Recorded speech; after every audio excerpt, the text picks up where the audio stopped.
Salam sejahtera Malaysia, denyut nadi suara rakyat bergema di channel ini. Jangan lupa tekan butang subscribe, like dan share. Malaysia kita punya, cintai Malaysiaku, kita jaga kita.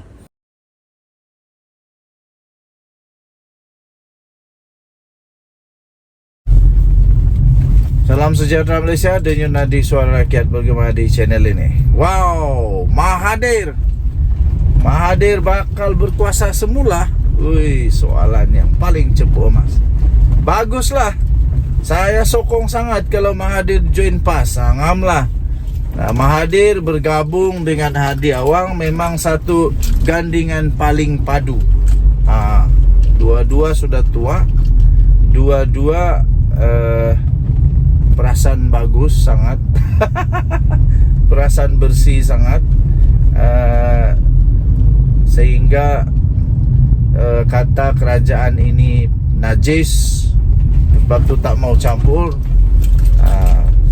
Sedangkan Perikatan Nasional pun bukannya bagus sangat juga pun. Banyak juga kes yang sedang ada sekarang ini. PAS sendiri pun ada kes rasuah yang kalah, ada kes fitnah yang kalah. Tapi Mahathir sekarang ini baguslah.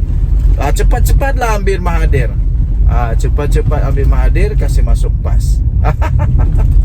Okey, tuan-tuan dan puan-puan yang dihormati sekalian, apa kata Tun M isi borang keahlian PAS? Isi borang keahlian PAS, nas termasuk PAS dulu. Kata Sahabudin Husin. Tapi kenapa pula jadi macam begitu? Presiden PAS Abdul Hadi Awang semalam menolak kemungkinan parti itu akan meletakkan Tun Mahathir sebagai calon dalam PRK Kemaman 2 Disember depan. Kata beliau, tak munasabah untuk PAS berbuat demikian. Kalau nak timbulkan isu, biar munasabah, ujar beliau.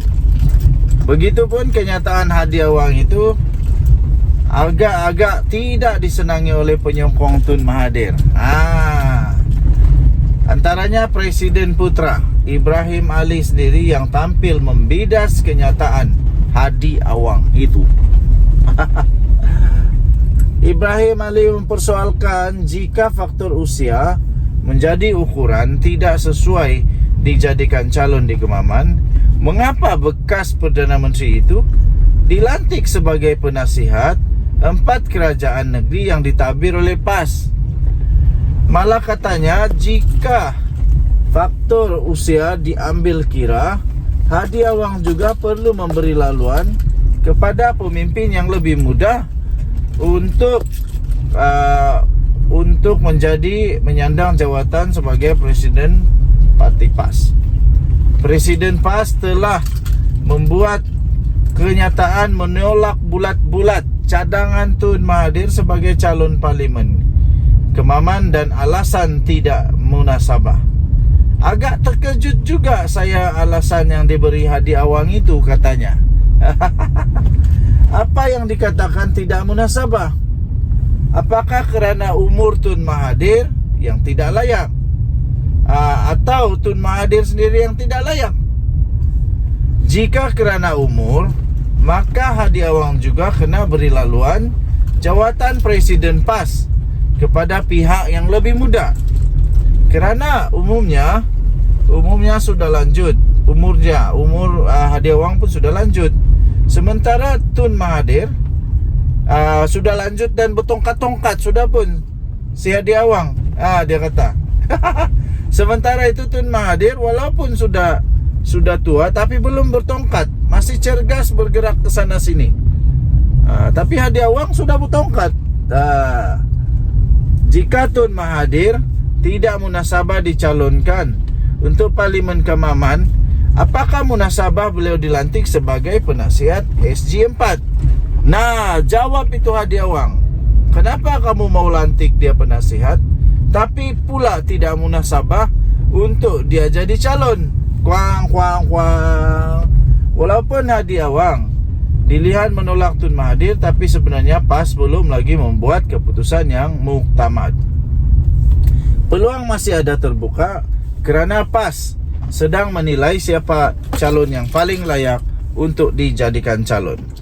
Okey, jadi memetik kata-kata Tuan Ibrahim Tuan Man dalam ceramah perdana di Shah Alam, beliau berkata insya-Allah calon kemaman ialah daripada PAS. Tetapi beliau tidak menyebut nama sesiapa yang akan dijadikan calon. Dalam hal ini, apa kata Tun Mahathir? Segeralah mengisi borang keahlian PAS terlebih dahulu, supaya dia jadi ahli PAS. Jadi dia ada harapan untuk jadi calon. Baguslah cepat-cepat. Meskipun menjadi ahli PAS bukanlah syarat wajib untuk dipilih sebagai calon mewakili parti itu. Misalnya, Ibrahim Ali sendiri pernah bertanding atas tiket PAS di Kelantan tanpa menjadi ahli. Tetapi barangkali kedudukan Tun Mahathir agak berbeza sedikit, special. Selain dikenali keras memusuhi PAS sebelum ini, Tun Mahathir juga pernah menuduh PAS sebagai parti kafir. Tuduhan paling terbaru dibuat Tun Mahathir ialah pada September 2022 lalu di sini. Di bbharian.com.my, PAS kini parti kafir, kata Tun Dr. Mahathir. Dengan itu barangkali, jika Tun Mahathir sedia menjadi ahli PAS terlebih dahulu, tidak mustahil akan segera terbuka pintu hati Hadi Awang untuk memilih beliau sebagai calon di Kemaman. Tun Mahathir pun difahamkan tidak berparti ketika ini. Apa salahnya jika memilih PAS untuk disertai? Lagi pula, Tun Mahathir sendiri pasti sedar mana sedapnya main politik tanpa jadi ahli mana-mana parti. Sabudin Husin, 22 Oktober 2023. Kita jumpa lagi. Bye-bye. Salam sejahtera Malaysia. Selamat pagi tuan-tuan dan puan-puan yang dihormati sekalian. Denyut nadi suara rakyat bergema di channel ini. Okey, hari ini hari Isnin. Hari Isnin 23 hari bulan Oktober. Kita semakin menghampiri tahun baru. Harap-harap semuanya okey-okey saja. Hadi Awang yang tak sedar diri. Hadi Awang yang tak sedar diri, kata Sahabuddin Husin di sahabuddin.com.net. Apa yang Hadi Awang tak sedar diri? Banyak perkara kot yang dia tak sedar diri. Banyak perkara. Cuba kamu komen apa antara perkara yang Hadi Awang tak sedar diri. Cuba nak sekolahkan orang, cuba nak tegur orang, tapi rupa-rupanya cermin pecah. Tak boleh nak cermin diri sendiri. Kadang-kadang di dalam parti sendiri, orang-orang sendiri lebih teruk daripada yang cuba untuk dinasihatkan. Aduh. Jadi itulah Sahabuddin Husin kata Hadi Awang yang tak sedar diri. Presiden PAS Hadi Awang nampaknya menolak untuk menyertai kerajaan perpaduan dengan menggunakan alasan pimpinan yang ada dalamnya terlalu kotor dan tak boleh dibersihkan.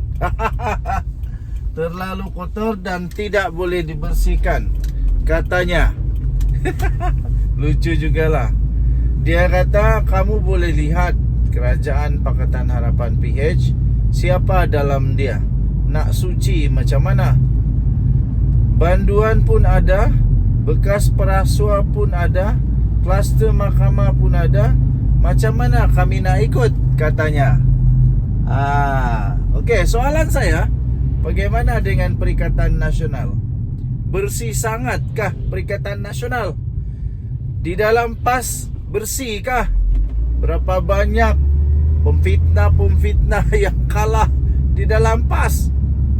Mana lebih besar dosa perasua atau pemfitnah? Atau sama saja? Sama saja.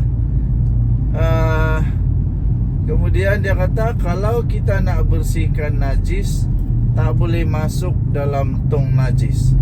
Kata beliau ketika sidang media selepas majlis perasmian Muktamar PAS ke-69 di IDCC. Tuan-tuan dan puan yang dihormati sekalian, bagus sangat ke Perikatan Nasional.